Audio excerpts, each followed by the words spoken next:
मैं आज स्वयं छिंदवाड़ा जिले के परासिया के पास के न्यूटन गांव में भी आया हूं और जैसे कि जानकारी आई तुरंत जितना हो सकता है प्रशासन के माध्यम से आज भी हमने ट्रक कंट्रोलर को हटाने का बताया है। डिप्टी कंट्रोलर जिनकी जवाबदारी उनको सस्पेंड किया है, इंस्पेक्टरों को भी सस्पेंड किया और दुख की इस घड़ी में खासकर जिस कंपनी से माल बन के आया है जी उस कंपनी के खिलाफ भी कार्रवाई तमिलनाडु सरकार से कहा कि वो उस पर कठोर कार्रवाई करे और उन्होंने सारे प्रोडक्ट बंद करी। मूल रूप से तमिलनाडु की जिस फैक्ट्री में ये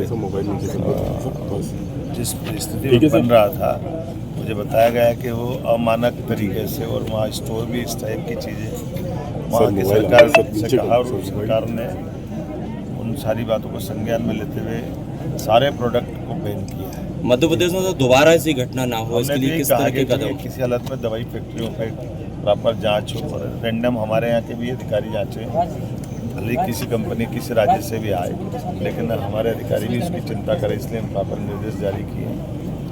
मैं दुख की इस घड़ी में परिवार के साथ और ये संवेदनशील मुद्दा है, इस मुद्दे पे हम सब दुख के साथ इस कष्ट से और जो पीड़ित पक्ष है बच्चे हैं उनके लिए भी हमने कहा उनको अच्छे से अच्छा बेहतर इलाज हो सके, जो प्रबंधन लगेगा सरकार से। सर लगातार कांग्रेस घेर रही है कि ये कमी है सरकार की, कांग्रेस के पास सिवाय आरोप लगाने के बोलने के कुछ है नहीं। कांग्रेस के शासनकाल में भूल गए एंडरसन जिसने 10,000 लोगों की मौत की हत्या उनके सिर पे थी, उसको भगाने का पाप उनके सिर पे।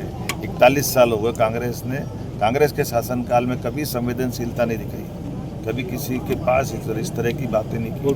अब सत्ता के ढूंढने के चक्कर में वो हल्के हथकंडे लाते हैं। आपने ये हल्के हथकंडे जबलपुर का दौरा रद्द करके यहाँ का दौरा किया, सारे कार्यक्रम जबकि ये कमलनाथ जी का गढ़ माना जाता है। मेरा ये मानना है कि ये कांग्रेस अध्यक्ष को ऐसी हल्के हरकतों से बाज आना चाहिए और संवेदनशील परिवार होने के नाते से नाथ परिवार को भी इनकी चिंता करना चाहिए। मेरा इतना ही कहना है कि कांग्रेस के अपने जो चरित्र हैं कांग्रेस अपने अंदर देख करके इन बातें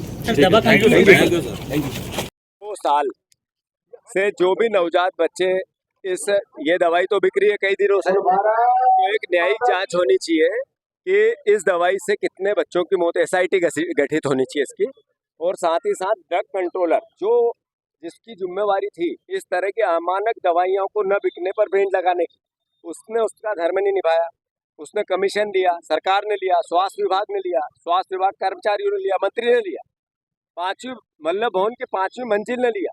कोई दवाई ऐसी जिसमें 60% कमीशन नहीं होता है मध्य प्रदेश में सरकारी विभाग में नहीं बिकती है, उनको परमिशन नहीं मिलती है। तो इसलिए न्यायिक जांच होनी चाहिए और इन बच्चों के साथ तो जो हुआ वो तो अपनी जगह है, और इससे पहले जो ज्ञान में संज्ञान में नहीं आए उन बच्चों के लिए भी न्याय होना। 4-4 लाख की घोषणा की है सीएम ने। अगर उनने ये की है तो अपमान किया उन बच्चों की मौत का। उनको 1-1 करोड़ रुपए परिवारजनों को देने थे, ये निर्दयता है, ये असम्मान है, ये उस मौत पर तांडव है। जिस तरीके से मुख्यमंत्री अपनी कालिक पोषना चाहते हैं, 4 लाख में बच्चे की मौत की कीमत लगाना चाहते हो आप, जो आपके पाप के कारण हुआ। अगर ऐसा उन्होंने कहा है सिर्फ 4 लाख की बात, मैं उसकी निंदा करता हूँ।